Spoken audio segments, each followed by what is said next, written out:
All right. Good morning, everybody. My name is Sheila Sullivan. I'm the Director for Research, Evidence-Based Practice, and Analytics for the Office of Nursing Services for the Department of Veterans Affairs in Washington, D.C. I'm still working on have that roll off my tongue. I've only been in the position a very short time. A little bit of background about the Department of Veterans Affairs. I think we're one of the best kept secrets in terms of what goes on in research, but we are the largest U.S. healthcare system. We see over 50% of veterans who are qualified to receive services from us, which results in, as you can see, a broad spectrum of opportunities for research. We employ nearly 60,000 nurses and nearly 6,000 APRNs, and we still have an assistance workforce that numbers nearly 30,000. Our workforce is highly educated in that we are over 50% baccalaureate prepared, but 25% of our workforce has either a master's or a doctorate.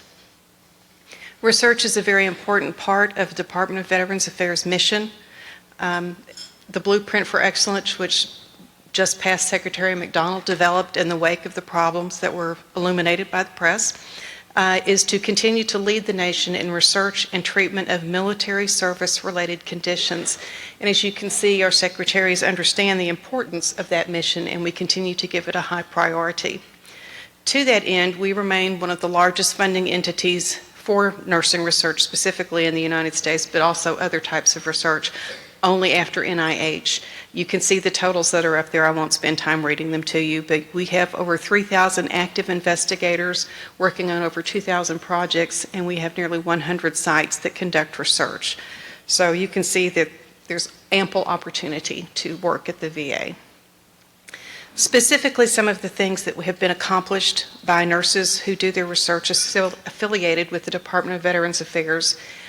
Just 4 examples here: implementation of a mantra repetition program to treat PTSD, genotoxic effects of military relevant metals on muscle cell differentiation and muscle wound repair, evaluation and design of e-health communication technologies to improve access and quality care for chronically ill veterans, and the development of a pressure ulcer measuring tool to assess the wound healing, so that now we have a common lexicon for how to describe the healing stage of a wound.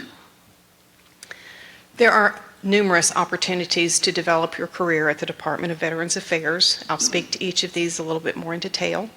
First of all is the Nursing Research Initiative. That is intended for people who have just finished their doctorate program.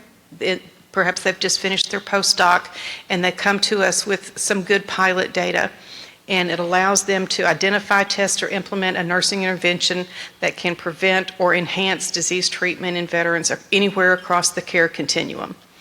It's equivalent to a K01, R29, or K99 award, but again, because we are the Department of Veterans Affairs, it does need to have a veteran-specific emphasis. It doesn't mean that they have to be necessarily the condition has to be a direct result of military service, but it does have to be in a veteran population.